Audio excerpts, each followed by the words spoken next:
نبی پاک صلی اللہ علیہ وسلم کی حدیث ہے مسلم میں طبرانی میں، حضور نے فرمایا آؤ میں تمہیں پچھلے زمانے کے ایک ایماندار نوخیز ولی اللہ کی بات سناؤں۔ پچھلے زمانے حضور نے فرمایا پچھلے زمانے میں ایک بادشاہ جادو کے زور پہ حکومت کرتا تھا۔ جب وہ ایک جادوگر اس نے رکھا ہوا تھا تو جادوگر اس کو جادو بتاتا، وہ جادو کے زور پر حکومت کرتا۔ جادوگر بوڑھا ہو گیا تو کہنے لگا بادشاہ کوئی نوجوان میرے پاس بھیج دے، اب میں بوڑھا ہو گیا ہوں، میرا پتہ کوئی نہیں کب مر جاؤں۔ ایک نوجوان کی ڈیوٹی لگائی، بڑا زیرک سمجھدار، اپنے رعایا میں سے چن کے جو ذہین فطرت مزاج بچہ تھا وہ اس نے لگایا۔ اللہ کے محبوب علیہ الصلوۃ والسلام فرماتے ہیں بچہ جادو سیکھنے لگا، وقت گزرنے لگا۔ بچہ جب جادو سیکھنے جاتا تو رستے میں ایک راہب بھی تھا جو انجیل جانتا تھا، وہ اللہ اللہ سکھاتا، لوگوں کو حضرت عیسیٰ علیہ السلام کی تعلیمات سے آگاہ کرتا۔ اس نے دیکھا کہ یہاں بھی لوگ کٹھے ہیں تو وہ بچہ اس راہب کے پاس بھی اٹھنے بیٹھنے لگا۔ اب جب اس کے ساتھ اس کی گفتگو بڑھنے لگی تو اس کو باتوں میں لذت آنے لگی۔ اس نے راہب نے پوچھا کہ تو کون ہے اور کس طرح سے آیا ہے، کیا تیرا معاملہ ہے؟ اس نے کہا جی میں جادو سیکھنے جاتا ہوں، آپ کی باتیں مجھے بڑی اچھی لگتی ہیں۔ اس نے کہا دین سیکھ، جادو سیکھنے والے کافر ہو جاتے ہیں، قرآن و حدیث سیکھنے والوں کو اللہ کامل ایمان عطا فرماتا ہے۔ فرمایا یہ سیکھ۔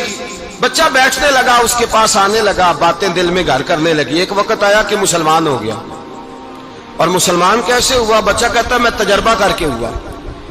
اب میں تھوڑا سا وقت جادوگر کے پاس بھی جاتا اور باقی سارا وقت وہاں بیٹھتا۔ میں ایک دن جا رہا تھا تو رستے میں اژدہا تھا، بہت بڑا سانپ تھا، رستہ روک کے کھڑا تھا۔ یہ حضور نے بیان کی حدیث۔ نبی پاک صلی اللہ علیہ وسلم فرماتے ہیں بچہ کہتا ہے کہ رستے کے اندر سانپ ہے، رستے بند ہے، لوگ چھتوں درختوں پہ چڑھے، ہراش ہے۔ کہتے چھوٹا سا روڑا میں نے اٹھایا تو میں نے کہا اللہ اگر جادوگر سچا ہے تو اسے مار دے۔ چھوٹا سا روڑا میں نے پھینکا، اژدہا کوئی نہ مرا۔ پھر چھوٹا روڑا اٹھایا، میں نے کہا اللہ اگر وہ عالم سچا ہے تو اسے مار دے۔ اب جب میں نے روڑا مارا تو اژدہا مر گیا۔ میرے اندر سے گواہی آئی نہیں دین کی باتیں سچی ہیں، نہیں قرآن کی باتیں اسلام سمجھانے کے لیے عرض کر رہا ہوں، اگرچہ اس دور میں انجیل تھی، اللہ رسول کی باتیں اچھی ہیں۔ کہتے میں مسلمان ہو گیا، اب میں نے راہب کے پاس ہی رہنا شروع کر دیا، جادوگر کے پاس چھوڑ دیا۔ اس بچے نے آنا، بادشاہ پوچھتا کہاں زیادہ وقت گزارتے ہو تو وہ بات گول کر دیتا۔ وقت تیزی سے بڑھنے لگا، اللہ نے اس نوجوان میں طاقت پیدا کر دی۔ اب وہ اس کے اندر نا اللہ نے توانائی روحانیت پیدا کر دی، ابھی جوان ہے، 14-15 سال عمر ہے۔ اللہ نے اب جو بیمار بھی آتا وہ دعا کرتا تو اللہ صحت عطا کر دیتا، جو بھی آتا۔ بادشاہ کا ایک درباری تھا، بادشاہ کو پنکھا جلتا تھا، وہ اندھا ہو گیا، کوئی ایسی تکلیف آئی کہ نابینا ہو گیا، بڑے علاج کرائے شفا نہیں ہوئی۔ کسی نے اس بچے کا پتہ بتایا کانوں میں، اس کے پاس گیا تو بچہ کہنے لگا شفا تو ہو جائے گی پر کلمہ پڑھنا پڑے گا، مسلمان ہونا پڑے گا، جس پیغمبر کا میں غلام ہوں تجھے بھی بننا پڑے گا، دین پہ عمل کرنا پڑے گا، اللہ شفا دیتا ہے۔ اس نے کہا تو مجھے کلمہ پڑھا، مجھے شفا دے، میں تیار ہوں۔ اس نے کہا شفا تو اللہ دیتا ہے۔ اس نے اللہ تبارک و تعالیٰ کا ذکر کر کے دعا مانگی، یہ مسلم شریف میں حدیث ہے، طبرانی میں موجود ہے۔ اللہ نے اسے شفا دی، اس نے کلمہ پڑھنا شروع کر دیا۔ یہاں ایک نقطہ لکھا ہے ہمارے علماء نے، کہتے ہیں جب اللہ ولایت عطا کرتا ہے نا تو یہ سفید بالوں والے کا حصہ نہیں ہوتی۔ اگر جوانی میں کوئی آدمی توبہ کر کے تصوف کے راستے پہ چلتا ہے تو سب سے زیادہ ولایت اللہ اسے عطا فرماتا ہے، سب سے زیادہ ولایت اس کے پاس ہوتی ہے۔ ابھی اس کے بال کالے ہیں، چڑھتی جوانی ہے، دعا کی تو اللہ نے، اور حدیث پاک میں موجود ہے کوڑے آتے تو شفا یاب ہو جاتے، اندھے آتے تو شفا یاب، برس والے آتے تو اللہ سے دے۔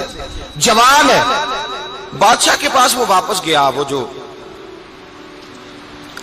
آدمی جس کی آنکھیں ٹھیک ہوئی تھی۔ بادشاہ نے پوچھا کہ کیسے شفا ملی؟ تو کہنے لگا میرے رب نے شفا دی ہے۔ بادشاہ سجدے کراتا تھا، اپنے آپ کو منواتا تھا، معاذ اللہ، کہنے لگا میرے علاوہ کون رب ہے؟ اس نے کہا وہی رب ہے جس نے تجھے پیدا کیا ہے، اور وہی رب ہے جس نے مجھے اندھے کو آنکھیں دی ہیں، وہی ہے میرا مالک۔ کہا اچھا تو مجھے نہیں مانتا؟ کہا نہیں میں اپنے رب کو مانتا ہوں۔ بادشاہ نے اسے سزا دی، ستایا، اس نے بچے کا پتہ بتایا، پھر بچے کو بلا کے ستایا تو اس راہب کا پتہ بتایا، راہب بھی قتل ہو گیا، نابینا بھی قتل ہو گیا۔ بادشاہ نے کہا سپاہیوں سے اس بچے کو لے جاؤ اور پہاڑ کی چوٹی پہ جا کے نیچے پھینکو تاکہ مر جائے. بچہ پہاڑ کی چوٹی پہ گیا تو ہاتھ اٹھا کے کہنے لگا یا اللہ میرے لیے نہیں اپنے لیے، میرے لیے نہیں اپنے لیے انہیں اپنی قدرت کے جلوے دکھا.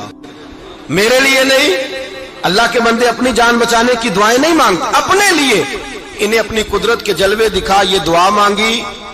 جتنے لوگ ساتھ آئے تھے وہ سارے زمین پہ گرے اور سب مر گئے، پہاڑ سے گر کے مر گئے. بچہ واپس سیدھا بادشاہ کے پاس کہنے لگا لو بھائی میرے رب نے مجھے بچا لیا ہے.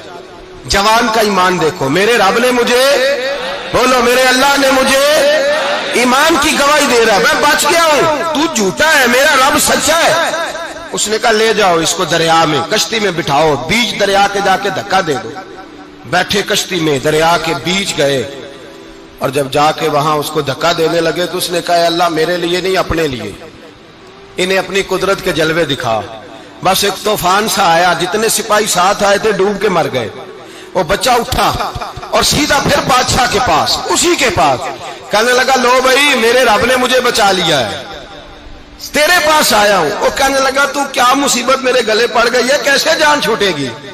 تو بچہ کہنے لگا اگر تو مجھے باندھے درخت کے ساتھ اور سارے ملک کو بلائے، لوگوں کو اکٹھا کرے، پھر تو مجھے تیر مارنا، میں تجھے بتاؤں گا کیسے مارنا ہے، میں مر جاؤں گا. اللہ کا بندہ نوجوان ایمان دیکھو، مرنے کے طریقے بتا رہا ہے، میں تجھے بتاؤں گا میں کیسے مروں گا. یہ بات کہی، بادشاہ نے سارا مجمع جمع کیا، ملک سارا باہر آ گیا، درخت کے ساتھ باندھ دیا.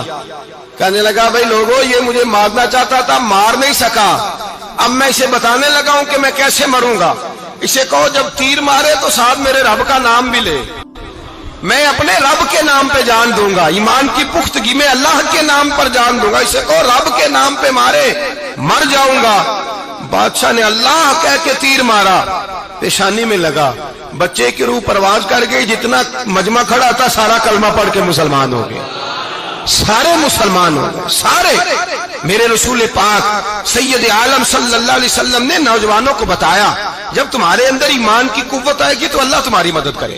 فرمایا وہ نوخیز ولی تھا، ابھی جوان رانا تھا، ابھی اس کی پیشانی پر جوانی کے آثار تھے، لیکن اس نے اللہ کو راضی کیا، رب کریم کو راضی. ولایت کا مطلب بڑھاپا نہیں، ولایت کا مطلب وہ نہیں کہ جب بڑا لمبا وقت گزر جائے تو پھر آدمی آئے کہ نہیں اب کیا کرنا ہے، اب مسجد ہی ہے، اب تو اس کے علاوہ گزارا ہی کوئی نہیں. تو اس وقت کا آنا اللہ کی بارگاہ میں قبول تو ہے، لیکن شاباشی اسی کو ملتی ہے جو جوانی کا وقت آئے، جو عین اس وقت آئے جو وقت. میرے رسول پاک علیہ السلام کے غلام عبداللہ ابن عمر، حضرت عبداللہ ابن عمر رضی اللہ تعالیٰ عنہ فرماتے ہیں کہ میں نکلا، مجھے سفر کے لیے جانا تھا، تو تھوڑی سی کھجوریں، تھوڑا سا سرکہ، ایک شہد کی بوتل، چیزیں میں نے سفر کے لیے ساتھ رکھ لی. میں جب مدینے سے باہر صحرا میں نکلا نا تو رمضان نہیں تھا، غیر رمضان تھا. میں نے ایک نوجوان کو دیکھا بکریاں چرا رہا ہے، بکریاں چرا رہا ہے. اے جوان، آپ فرماتے ہیں اس کا چہرہ بڑا نورانیت والا، گرد پڑی ہوئی پر بڑا حسین. فرماتے ہیں میں نے اس کو کہا کہ آ جاؤ کھانا کھا لو، روزے بھی نہیں تھے. کہنے لگا نہیں میں نے روزہ رکھا ہوا ہے. فرماتے ہیں میں نے کہا پتہ کروں کہ نیرا نیک ہی ہے کہ پرہیزگار بھی ہے. نیک وہ ہوتا ہے جو نماز پڑھے روزہ رکھے، پرہیزگار وہ ہوتا ہے جو گناہ سے بچے، وہ پرہیزگار ہوتا ہے. کہا پتہ کروں پرہیزگار بھی ہے کہ نہیں. کہتے میں قریب گیا تو میں نے جا کے اس کو کہا بھائی تیری بکریاں بڑی پیاری ہیں، میرا دل کرتا ہے ایک بکری مجھے دے دو. کہتے وہ جوان، غربت بھی، پریشانی بھی، پر دامان توکل کی یہ خوبی ہے کہ اس پر پیبند لگے ہوتے ہیں، دھبے نہیں ہوتے. غربت ہے. کہا جناب ایک بکری دے دو. آنے لگا جناب بکریاں میری نہیں، بکریوں کا مالک کوئی اور ہے. کہتے میں نے آزمانے کے لیے کہا کہ بکریوں کے مالک کو کہنا ایک بکری بھیڑیا لے گیا ہے، کہہ دینا بھیڑیا لے گیا ہے. تو کہتے اس نے میری طرف دیکھا، گرد سے اس کے بال اٹے ہوئے، آنکھوں میں روشنی، چہرے پہ اطمینان، لب و لہجے میں ایمان کی طاقت. نوجوان کہنے لگا حضور بکریوں کے مالک کو تو کہہ دوں گا بھیڑیا لے گیا ہے، جب عرش کا مالک پوچھے گا تو کیا جواب دوں گا، اللہ کو کیا جواب دوں گا. کہتے ہیں میں کانپنے لگا اس کی بات سن کے. واپس آیا، جو کام نکلا تھا وہ چھوڑا، واپس لوٹ آیا. میں نے پتا کیا کس کا غلام ہے، پتا چلا فلاں آدمی کا ہے. کہتے میں نے پہلے غلام خریدا، پھر پتا کیا تیرے پاس بکریاں کتنی ہیں، اس نے کہا 400. کہتے میں نے مالک سے ساری بکریاں خریدی، پھر غلام کو بلایا، پھر وہ بکریاں تحفے میں دی، تحفے میں۔ کہنے لگا حضور یہ سارا کچھ مجھے کیسے ملا؟ میں نے کہا تیرا ایمان بڑا پختہ تھا تو میرے رب نے تجھے انعام عطا فرمایا ہے۔